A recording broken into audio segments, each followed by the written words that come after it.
Números 12, verso 7 diz: não é assim, porém, com meu servo Moisés, que é fiel em toda a minha casa. Isso é Deus que está falando, no momento em que ele está confrontando algumas pessoas que se opuseram a Moisés, arrumaram alguns problemas, falaram de Moisés, falaram da sua família, e Deus está confrontando essas pessoas. Mas o que nos interessa aqui, irmãos, é destacar exatamente esse momento que o Senhor está falando. Moisés, que é fiel em toda a minha casa. Fiel em toda a minha casa. Não é em algumas partes, em toda a minha casa. Então, a preocupação de Moisés em cuidar das coisas de Deus. Para desfrutar da fidelidade de Deus, nós precisamos observar um pouco e conhecer e saber como Deus pode agir através da sua fidelidade. Como eu posso ser uma pessoa fiel? Em que área? Como? De que maneira? Precisamos conhecer um pouquinho. Possivelmente outros pastores que ministrarão aqui darão outros ângulos sobre fidelidade. Mas eu queria dar este ângulo mais apertado, mais duro, mais incisivo no sentido de compromisso, de comprometimento com o nosso Deus. Começando pela obra de Deus, começando pela casa de Deus. Porque nós podemos dizer, eu sou fiel a Deus, mas você não é fiel à casa de Deus. Eu sou fiel a Deus, mas você não é fiel ao seu amigo. Você é fiel a Deus, mas não é fiel ao seu líder. Então eu queria falar um pouco, explanar um pouco essa questão da fidelidade num todo, irmãos. Que nós vamos descobrir que a fidelidade é um todo, ela é integral, ela não é parcial. Não dá para dizer, eu sou fiel e não sou. Ou nós somos fiéis diante de Deus, ou nós não somos. E Deus está dizendo e destacando, Moisés é um homem fiel em toda a minha casa. Aí o Senhor continua, se fosse continuar no verso 8, ele diz, com ele falo face a face, claramente. Então, destacando aqui, um homem fiel com o Senhor, com a casa de Deus, é um homem que Deus fala face a face. É um homem que Deus responde. É um homem que Deus escuta a sua oração e o seu clamor, por mais simples que seja. Nos detalhes, nas coisas pequenas que às vezes você nem quer nem dar testemunho. Você imagine, eu vou subir no púlpito para dar esse testemunho. Mas Deus fala o quê? Está dizendo que com Ele falo face a face. Ou seja, claramente. Não por enigmas. Alguns Deus fala por enigmas, né? Mostra alguma coisa, né? Você já deve ter conhecido algum irmão que ele vem e conta aquela história. Pastor, para mim eu já ouvi a vida toda isso, né? Eu vi uma árvore, né? Eu vi uma árvore e a árvore tinha umas frutinhas que brilhavam como ouro.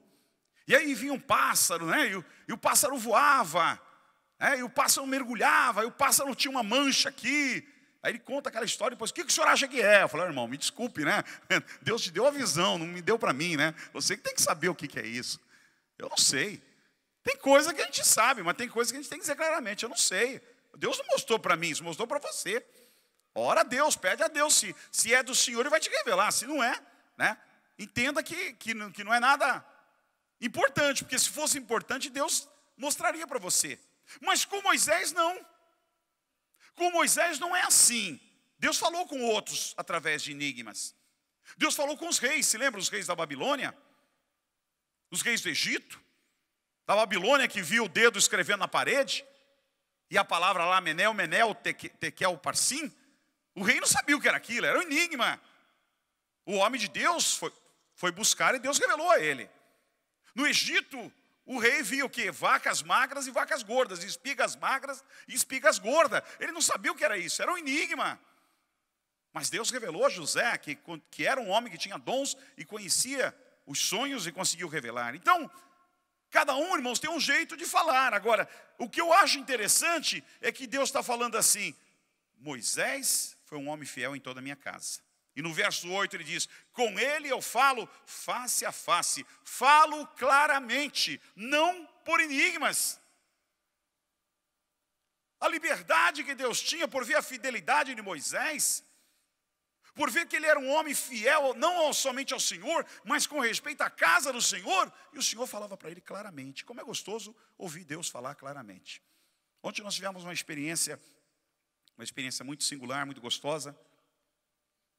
Nós saímos com os pastores, temos um período sempre de oração, jejum, por 2 dias, e nós saímos o dia todo, chegamos lá no recanto, passamos o dia, estava sem luz, aquela ventania que deu de madrugada, acabou a luz, e aí foi o dia todo. Mas até aí tudo bem, está sol, está chovendo, a gente está orando, está buscando a Deus, se consagrando.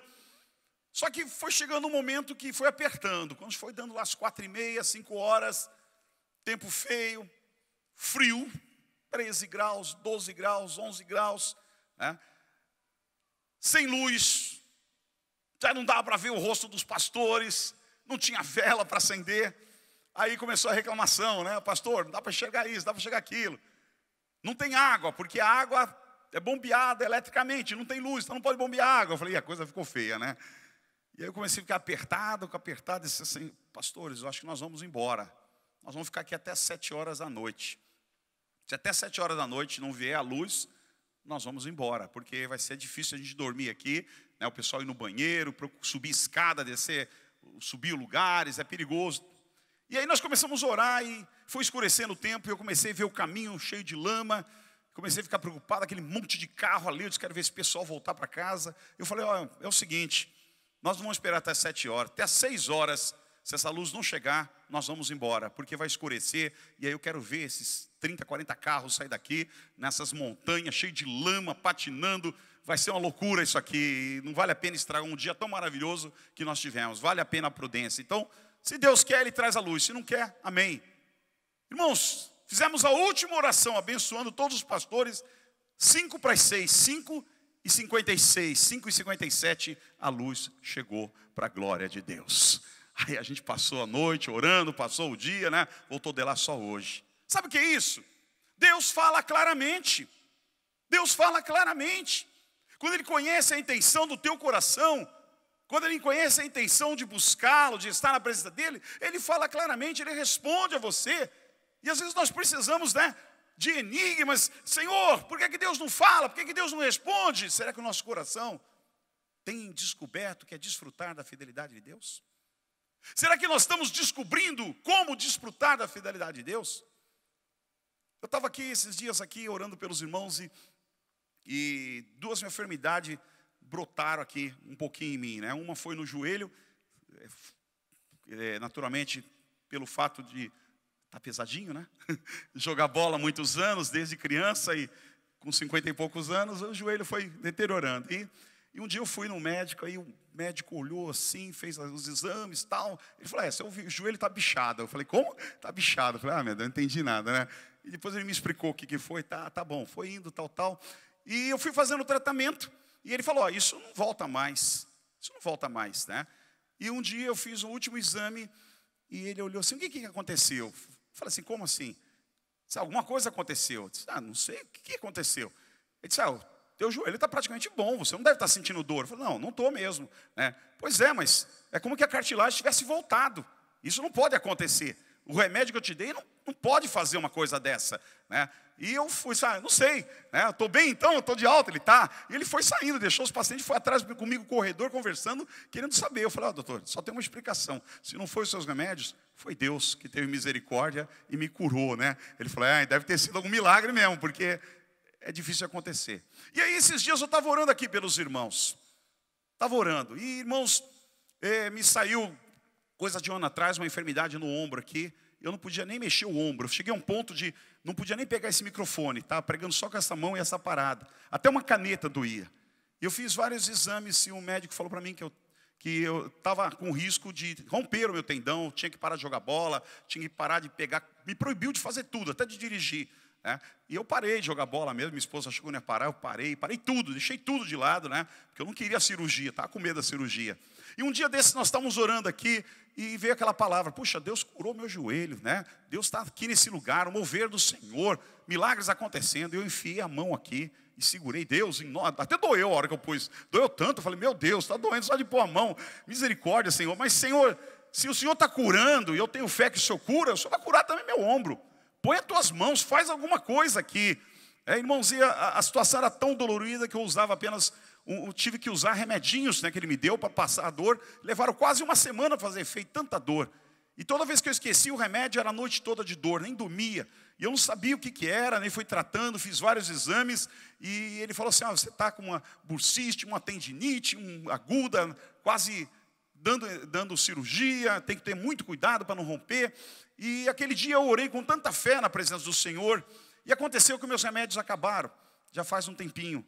E eu mandei fazer mais remédios, mas eu fiquei 2, 3 dias sem remédio. Eu notei que aqueles 2, 3 dias eu não estava sentindo dor. E eu não conseguia ficar um dia sem remédio. Aí eu falei, não é possível, estou 3 dias sem tomar remédio. E aí quando minha esposa trouxe o remédio de volta, eu não fiz nem questão. Na primeira leva que ela fez, já era a terceira leva. Na primeira leva, eu quase chorei para ela. Vai lá, manda a moça me dar esse remédio hoje, senão eu mesmo vou pegar esse remédio lá, né? E de tanta dor que eu estava, né? E essa eu não fiz nem questão. Falei, não, deixa lá. A hora que tiver que vir, vem, não fica preocupado. E aí quando veio, irmãos, desde que veio esse remédio, eu não tomei uma gota para a glória de Deus. E essa semana eu voltei lá para fazer exames, mais de quase 15, 20 dias sem tomar remédio. E quando ele olhou os exames que eram mais antigos, disse, deve estar doendo muito, né? Porque eu estou vendo aqui, tem água aqui, tem líquido na bursite, tem essa tendinite aguda. Eu falei assim, doutor, falar a verdade, faz 20 dias que eu não tomo remédio. Aí ele, quê? Largou assim o remédio, ficou olhando para mim, como assim? Isso deve estar doendo muito. Eu falei assim, pois é, mas não está doendo nada. Assim, não é possível. Eu posso pôr a mão? Aí ele pôs os dedinhos bem devagarzinho aqui, que a outra vez só de colocar o dedo, tira a mão aí, dói, né? Colocou o dedo, eu falei, não está doendo. Não está doendo, e apertou mais forte. Não está doendo, não está doendo. Aí ele apertou um pouquinho, vou apertar com 2 dedos, apertou, aí veio atrás. Aí começou, quando daqui a pouco ele estava em cima de mim, tudo com a mão assim, apertando, né? Eu me lembrei do meu neto que foi tomar injeção e falou, vô, ele me deu a injeção, eu não chorei, eu ri para ele. E quando ele apertou aqui, eu olhei para ele, você pode apertar, doutor, que eu não sinto uma dor. Ele falou, inexplicável o que está acontecendo. Você realmente, não vou te dar alta agora, porque eu quero ver isso direito, quero estudar direito, mas não precisa mais tomar remédio aí, fique livre, toma cuidado ainda, nós vamos estudar isso para ver o que aconteceu, por que saiu essa dor. Sabe o que foi, irmãos? Foi Deus que pôs as suas mãos e a sua graça, misericórdia para curar em nome de Jesus. Amém, queridos? Aleluia. O Senhor diz, com Ele falo face a face, claramente. Como é gostoso você poder ouvir a voz de Deus face a face. Às vezes termina o culto, alguns irmãos falam, pastor, hoje Deus falou comigo face a face.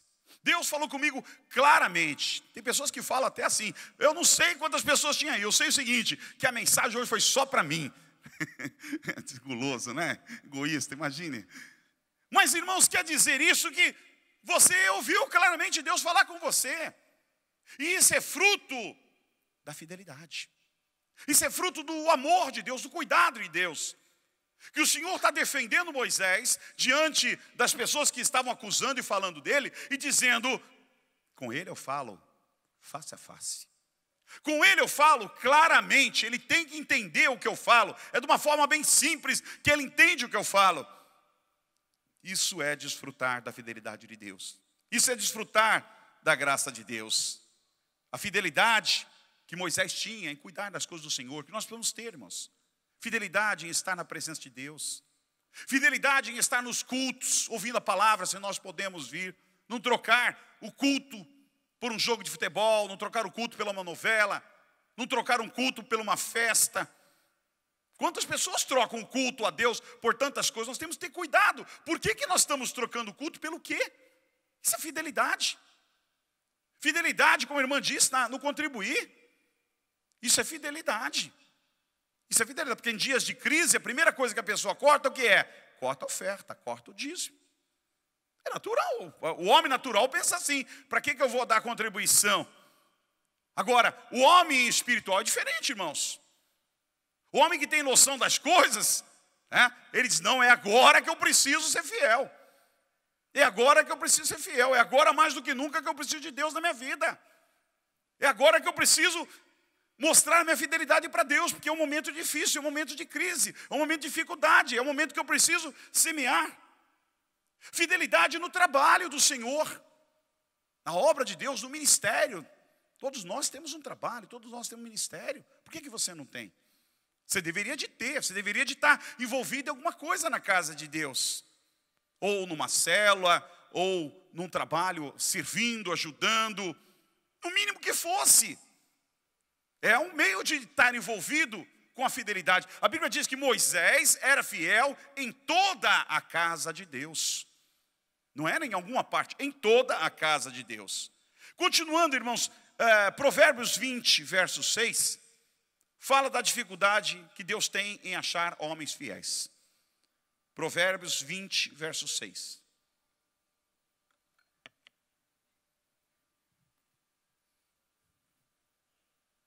Muitos se dizem amigos leais, mas um homem fiel, quem poderá achar? Muitos se dizem que são amigos fiéis, amigos leais, mas um homem fiel, quem poderá achá-lo? É difícil achar um homem fiel. É difícil achar uma mulher fiel. Em toda a casa de Deus, em todo o trabalho de Deus. Isso quem está dizendo é Deus, irmão, não sou eu não. Eu sou homem, sou falho que nem você. Tenho minhas falhas como você também tem. Mas Deus, com os seus olhos, diz que é difícil achar. Não é impossível, porém é difícil achar pessoas fiéis. No Salmo 101, verso 6, ele diz: meus olhos procuram os fiéis da terra, e eles habitarão comigo. Somente quem tem vida íntegra me servirá. Então, Deus está pondo duas coisas aqui. Quer desfrutar da fidelidade dele? Ele está procurando os fiéis que habitam na face da terra. Quando você procura, nem sempre é fácil de achar. Tem coisas que você procura, e você não acha. E muitas vezes está na tua frente. E você não acredita que estivesse na tua frente, mas está na tua frente e você não acha. E tem muita gente procurando coisas e não acha. E está próxima dela. E Deus está dizendo: meus olhos procuram os fiéis da terra. Não é impossível, mas Deus está procurando, porque também não é tão fácil para ele achar. Eles habitarão comigo. Somente quem tem vida íntegra me servirá. Então servir a Deus tem que servir com vida íntegra. Servir a Deus é servir com fidelidade.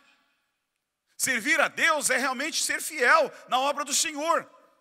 E ele diz: só esse que tem vida íntegra pode me servir de verdade. Pode estar comigo de verdade. Então desfrutar da fidelidade significa que eu tenho que ter vida íntegra na presença de Deus. Continuando em Mateus 24, 45, 47, ele diz, Jesus está dizendo agora, em Mateus 24, 45, 47, ele diz: quem, pois, é o servo fiel e sensato, a quem seu senhor encarrega dos demais servos de sua casa para lhe dar alimento no tempo devido? É uma pergunta. Ele está perguntando: quem é, pois, o servo fiel? Onde está ele, esse servo fiel e sensato? Aonde eu posso achá-lo? Que lugar ele está? Que o Senhor pode encarregar os seus serviços na mão dele e confiar. Aí ele responde: feliz este servo, estou parafraseando, feliz esse servo que o Senhor encontrar fazendo assim quando voltar. Garanto que ele encarregará de todos os seus bens. Feliz, irmãos, o homem que quando Deus, o Senhor voltar, porque ele deu uma missão para mim, ele deu uma missão para cada um. Ele não deixou você sem nada, viu? Eu brinco às vezes com você, digo que você é meio folgado, mas diz uma coisa: Deus não deixou você sem nada não. Deus deu uma missão para você. Uma missão, às vezes não é só de vir à igreja. Pode, naturalmente, é o mínimo que nós fazemos. É o mínimo que um cristão faz, é poder vir aos cultos e cultuar a Deus. Prestar culto ao Senhor. Poder estar aqui, eu estava com vontade de estar aqui hoje, né? Já faz uns dias que eu estava viajando, eu não estive aqui, e num domingo, na quinta passada, então eu disse: eu estou com vontade. Não importa que tenha 10 pessoas aqui, eu estou com vontade de servir a Deus, estou com vontade de louvar o Senhor. E na hora de cantar, eu estava cantando com muita vontade, porque eu não estava cantando para as pessoas, eu não estava cantando para quem estava atrás, na frente, eu estava cantando para Deus neste lugar, aleluia. E no meu coração dizia: Senhor, que se tivesse eu sozinho aqui, eu cantaria para o Senhor sozinho.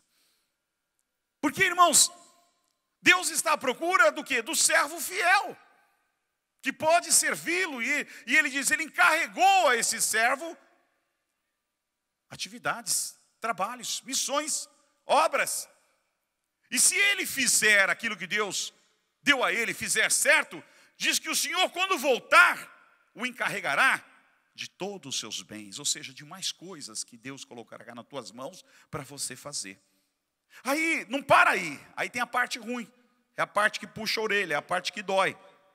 No capítulo 24 mesmo nós lemos, agora do 48 ao 51, olha o que ele diz, Jesus está dizendo. Mas suponham, pensem comigo, ele está dizendo, que esse servo seja mau, não seja aquele primeiro que faz com amor e com carinho, mas ele é mau. E diga a si mesmo, meu senhor está demorando. Então comece a bater nos seus conservos, e a comer e a beber com os beberrões, e de repente o senhor daquele servo virá, num dia que ele não espera, e numa hora que ele não sabe, e ele o punirá severamente, e lhe dará um lugar com os hipócritas, onde haverá choro e ranger de dentes. São dois homens aqui, são duas histórias, os dois são servos. Não é, pastor, mas aquele é para o ímpio lá, aquele é para o pecador. Não, meu irmão. As duas palavras são para os dois, são servos. Só que um é um servo diligente, um é um servo fiel. Um é um servo honesto, um é um servo que quer amar o seu senhor. E o senhor não está perto dele, o patrão, vamos usar essa palavra para você entender. O patrão não está perto dele, está bem longe. E nem tem uma câmera escondida para pegar, saber o que ele está fazendo ali. Mas ele faz com amor, ele faz com carinho, ele serve com dedicação. Ele vem para a igreja, vamos usar essa linguagem, ele vem para a igreja e cultua, dá o melhor que ele tem no culto a Deus. Ele evangeliza, ele ajuda as pessoas, ele fala de Jesus. Ele dá o seu dízimo, dá a sua oferta, ninguém está vendo, mas ele vai lá e dá com amor, com carinho. Ele serve na obra, ele não é uma pessoa notada, às vezes nem muito notada dentro da igreja, mas ele é fiel na obra do Senhor, com as coisas de Deus. E a Bíblia diz que quando o seu Senhor voltar, vai se dirigir a ele, e diz que vai tratá-lo de uma forma feliz e abençoada, e vai encarregá-lo de muitos maiores bens na vida daquele homem, porque ele foi fiel. Mas tem um segundo, que o texto diz que esse segundo servo, ele é mau. Ele vê que não tem ninguém olhando, ele vê que o patrão não está olhando, ele vê que não tem ninguém vigiando ele, e ele começa a avacalhar. Ele começa a humilhar os outros, ele começa a humilhar os funcionários, aqueles que estão por baixo dele, ele começa a pisar, ele vai para os bares beber, fica contando piada, aprontando, ele tem uma vida dupla. Só que ele não sabe a hora que o seu Senhor vem. Ninguém sabe a hora que Jesus volta, meu irmão. Nós não temos falado muito sobre a volta de Cristo. Nós não paramos muito para falar que Jesus vai voltar. Nós falamos muito do seu amor, falamos muito da sua bondade, muito da sua graça, muito dos milagres, mas poucos falamos que Jesus voltará. E isso é certo e evidente, a volta de Cristo a qualquer momento. E a Bíblia diz que ele virá como ladrão da noite, que ninguém sabe o horário. Você sabe a hora que o ladrão vai roubar a sua casa? Amarrado, né, pastor? Mas ele pode ter intenção, você sabe? Ninguém sabe. Se você soubesse, você estaria esperando ele lá, né? Se eu vou pegar esse camarada aqui, deixa ele vir aqui. Você não sabe. A Bíblia diz que o Senhor virá a hora que você menos espera. Talvez a hora que menos se fale dele.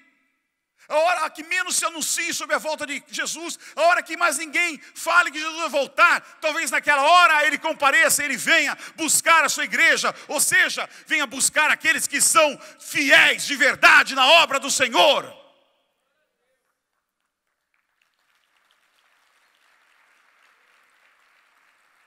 E a Bíblia faz uma alusão dizendo que dois estarão na cama, um será deixado e o outro será levado. Dois estarão no campo trabalhando. Um será levado e o outro será deixado.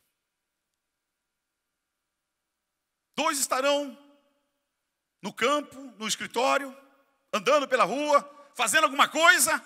Um será levado e o outro deixado. E aqui ele diz para o servo mau, diz, o servo mau, eu vou mandar ele para o lugar onde há choro e ranger de dentes. Ele não vai conviver comigo.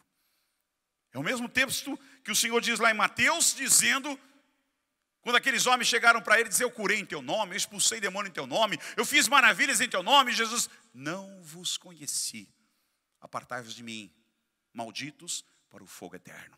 Meu irmão, tem muita gente vivendo o evangelho e querendo servir a Deus, uma vida dupla, sem ser um servo como Moisés, fiel. Não vai desfrutar da fidelidade de Deus. É preciso servir a Deus com integridade.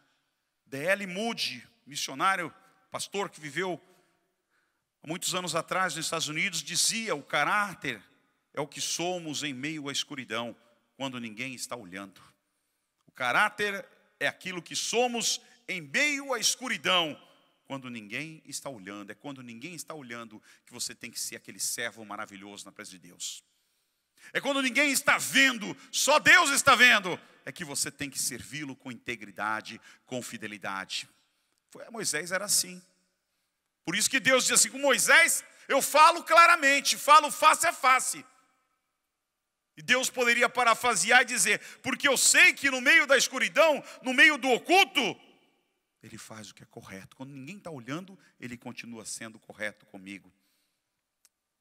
Não abandone a fidelidade. A palavra do Senhor diz, lá em Provérbios 3, do 3 a 4. Se você tiver a palavra aí, abre rapidinho comigo. Provérbios 3, do 3 a 4. Dizendo que o amor e a fidelidade jamais o abandonem. Prenda ao redor do seu pescoço. Escreva-os na tábua do seu coração. E então você terá o favor de Deus e dos homens. E boa reputação. Entenda o texto, parafraseando: amor e fidelidade é o que nós estamos tratando. Amor e fidelidade, jamais o abandonem.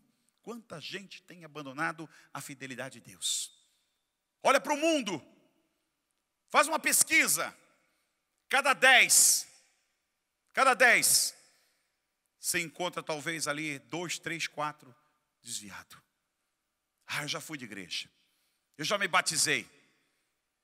Sabe, tem N motivos que saíram. Cada um vai alegar alguma coisa. Cada um vai dar uma justificativa, porque todo ser humano tem uma justificativa. Talvez um muito sério, muito sincero vai dizer: eu saí porque eu não aguentei, porque eu fraquejei.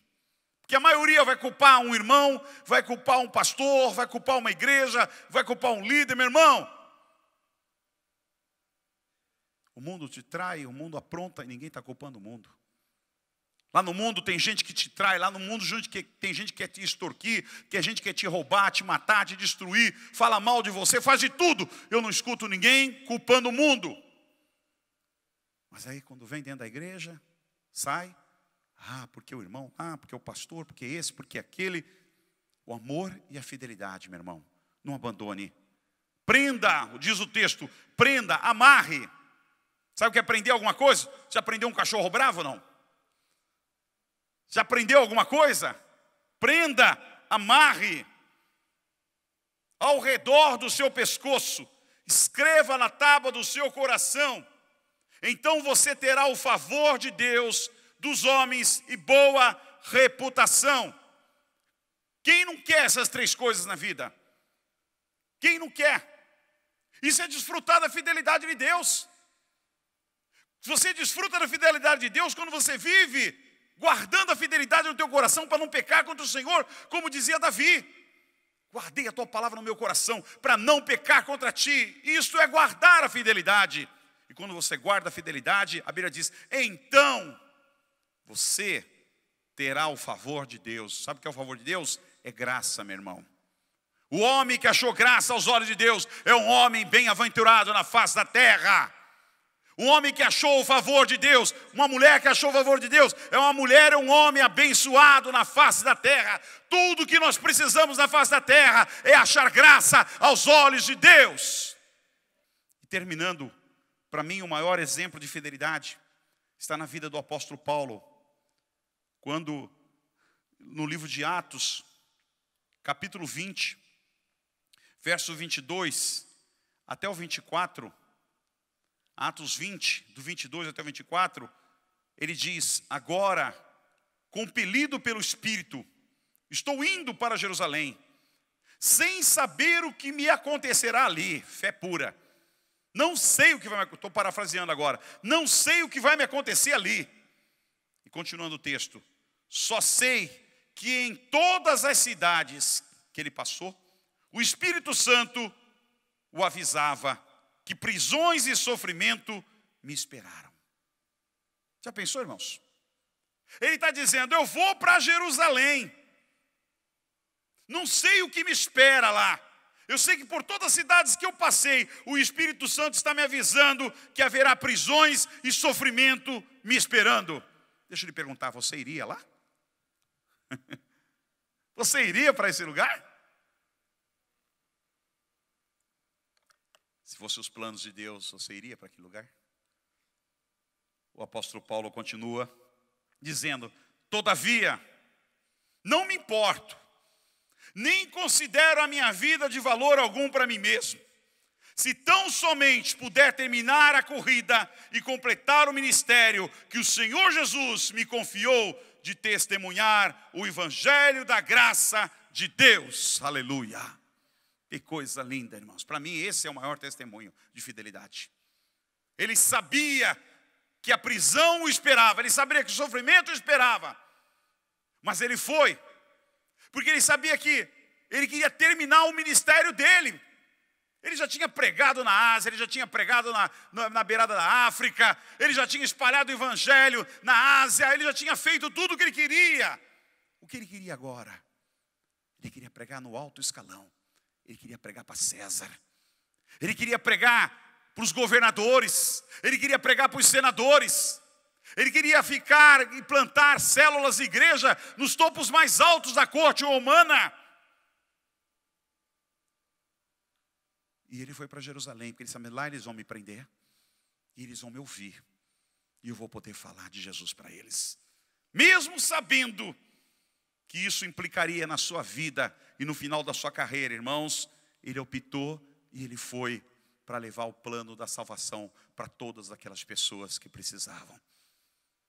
Não é à toa que você tem a carta aos romanos, carta escrita em Roma, lá pertinho da sala do César, a guarda pretoriana, guarda especial de elite de César, se reunia para ouvir Paulo falar e orar por eles, e aceitaram Jesus. E cada governador, cada senador daqueles irmãos, puderam ouvir a palavra de Deus através do apóstolo Paulo. Por quê? Por causa da sua fidelidade. Por causa da sua fidelidade para com Deus. A Bíblia diz, quem é fiel no pouco, também é fiel no muito. E quem é desonesto no pouco, também é desonesto no muito. Se você não consegue ser fiel na mínima coisa, você nunca será quando tiver bastante. Deus te dá um pouquinho. Você se mela, Ele sabe que você, se tiver bastante, vai ser pior ainda. Deus te dá um pouquinho, você é fiel, Ele aumenta a dose. Bom, dá um pouco mais, vamos ver onde Ele vai. E Ele vai dando, que vai confiando, até ver que você realmente é o servo fiel que Ele espera e que procura. Quem é fiel no pouco, também é fiel no muito. E quem é desonesto no pouco, também é desonesto no muito.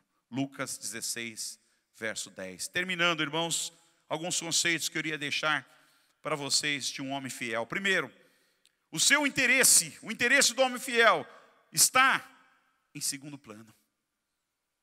O interesse pessoal do homem fiel está em segundo plano.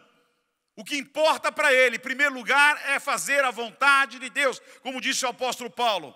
Em primeiro lugar é servir o reino, é servir o Senhor. Em segundo lugar é a minha vontade, é o meu querer. E a Bíblia diz, no Salmo 37,4, que é uma grande verdade, e no texto que a irmã citou aqui no testemunho dela. Salmo 37,4 diz, agrada-te do Senhor, e Ele satisfará os desejos do teu coração. E Mateus 6,33, que eu acho que ela citou aqui, fala exatamente isso, buscar em primeiro lugar o reino de Deus e a sua justiça e as demais coisas. Sabe o que é as demais coisas? É aquilo que você coloca em primeiro lugar na sua vida. Aquilo que você quer tanto fazer, que você almeja tanto fazer, que é o primeiro lugar na tua vida, para Deus é as demais coisas. Aí Jesus repete no Sermão da Montanha, dizendo que quando você busca a Deus em primeiro lugar, as demais coisas vos serão acrescentadas. Aleluia. Você quer começar pelo fim para chegar no início. Você deveria chegar no início, começar no início, o alfa e o ômega, para poder chegar no fim. O mais importante, obedecer a Deus, que é aos homens, Atos 5, 29. Mais importante é a obediência ao Senhor do que aquilo que está lá fora. Fidelidade é para toda a vida, meu irmão. Eu tenho um pacto com Deus, disse fiel com o Senhor, 5 anos da minha vida. Fidelidade é para toda a vida. Eu fiz um pacto que eu vou ser fiel com o Senhor e com a igreja durante 10 anos. Fidelidade é para toda a vida. Eu conheci um homem que fez um pacto de fidelidade com a igreja e durante 5 anos ele foi ricamente abençoado. E depois de 5 anos ele claramente falou: acabou o meu pacto, agora eu vou ver do meu jeito. E a vida dele virou um inferno nos últimos anos. Enquanto ele estava fiel a Deus, ele gozou e desfrutou das bênçãos do Senhor. Mas a hora que ele achou que ele não tinha cumprido a tarefa dele, que tinha cumprido o tempo que ele estipulou, ele colheu a maldição na sua vida. Fidelidade é integral. Fidelidade não é parcial. Eu não posso dizer, eu sou um homem abençoado porque eu sou fiel ao meu pastor, mas não sou fiel ao meu amigo, não sou fiel à minha esposa. Você não é tão abençoado assim. Eu sou fiel porque eu sou fiel à minha igreja e eu sou muito abençoado, mas não é fiel ao seu pastor, às vezes não é fiel ao seu marido, não é fiel ao seu pai, não é fiel à sua mãe. Não é tão abençoado assim, meu irmão. Eu sou fiel à igreja, eu dou o meu dízimo, eu sou fiel ao Senhor. Mas você não é fiel ao teu patrão, você rouba ele, você desfruta, você tira dele. Você não é tão abençoado assim. Porque o homem e a mulher fiel, irmãos, é num todo, é integral. É em tudo que ele faz, é o estilo de vida, é a vivência dele, a forma dele viver, é o caráter dele, como diz D.L. Moody. Em tudo ele é fiel. Tudo ele é fiel. E aí ele colhe as bênçãos do Senhor. Sabe por quê, irmãos? Entendam isso, coloca na cabecinha, coloca no coração. De quem emana a bênção é Deus. Que tudo vê, que tudo pode, que tudo enxerga. E quando ele vê a tua fidelidade no teu completo, ele, como foi a Moisés, ele fala a você claramente. E fala a você face a face. E cuida de tudo o que você precisa. Amém, igreja? Compreendeu aquilo que Deus quer fazer na tua vida? Lute para ser fiel na presença de Deus. Se esforce para ser fiel na presença de Deus. Vai vir tentações? Vai vir tentações. Vai vir vantagens? Vai vir vantagens. Vai vir oportunidades? Vai vir oportunidades. Mas feche com o Senhor e todos os valores de Deus que segue o Senhor, porque você vai provar o melhor de Deus para a glória do Senhor. Amém, queridos? Glória a Deus. Feche seus olhos. Quero orar com você nesse momento em nome de Jesus. Aleluia. Oh, bondoso Senhor. No teu lugar, meu irmão. Vamos ficar um pouquinho em pé de oração, na presença de Deus em oração. Um pouquinho em pé. No teu lugar, eu quero desafiar você. Não precisa vir na frente hoje não. No teu lugar, você fechar um acordo com Deus. No teu lugar, você dizer para Deus: Senhor, eu quero conhecer a tua fidelidade. Eu quero praticar a tua fidelidade em todas as áreas, Senhor. Não é só com algumas coisas, não. Eu quero sair daqui realmente transformado pela tua palavra. Eu quero sair daqui, o Senhor me vendo. O Senhor me enxergando lá do céu e dizendo: achei um servo fiel lá na Peniel. Achei mais 2 servos fiéis na Peniel. Achei mais 10 servos fiéis na Peniel. Achei mais 100 servos fiéis na Peniel. Achei mais 1000 servos fiéis lá na cidade de São Vicente, lá na Peniel. Oh, meu Deus. Entenda isso, meu irmão. Isso trairá o melhor de Deus na tua vida. Isso trará a felicidade e as verdadeiras oportunidades de desfrutar das bênçãos de Deus na tua vida. Se fiel no pouco, sobre o muito te colocarei. Deus nunca vai pedir muito para você, porque o muito de Deus você nunca terá para dar. Mas Deus sempre pedirá um pouco para você, da tua fidelidade. Espírito querido de Deus, seja bem-vindo neste lugar, Senhor. Seja bem-vindo em cada coração. Por mais duros que seja o coração nesta noite, Senhor, teu Espírito tem o poder de penetrar. Teu Espírito tem a força, Senhor, de penetrar, de rasgar, de alto a baixo, de alto a baixo, de alto a baixo, o coração mais duro que estiver aqui, Senhor. Que se renda a Ti totalmente. Que se renda à Tua palavra, que se renda ao Teu evangelho, que se renda ao Teu poder. Espírito Santo, explode corações duros aqui nesta noite. Faz migalhas deles, Senhor. Esfarela, Senhor, com o Teu poder, para que sejam fiéis a Ti, para que nasça um coração fiel ao Senhor, para que nasça atitudes de fidelidade para com Deus, em todas as áreas da nossa vida, Senhor. O Senhor é um Deus de milagre, o Senhor é um Deus de graça, o Senhor é um Deus de poder. Tua palavra diz que em primeiro lugar devemos buscar o Teu reino e a Sua justiça, e as demais coisas vos serão acrescentadas, ó meu Pai. Que assim seja nesta noite, para a glória e para louvor do Teu nome, Pai. Aleluia. Eis-me aqui, Oh, Ramachecalabasúria. Oh, meu Deus, Surianda Lamachéria.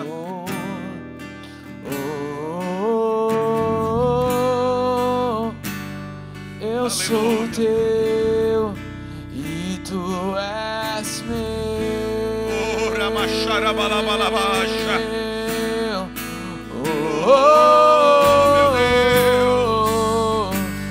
Eis-me aqui, rendido estou. Espírito querido de Deus, Espírito Santo, seja bem-vindo nesse lugar, nessa noite. Eu sou Teu. Oh, seja bem-vindo. E Tu és Encontre um lugar para ficar, Espírito de Deus. Aleluia.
Inteiramente, Deus, nessa noite.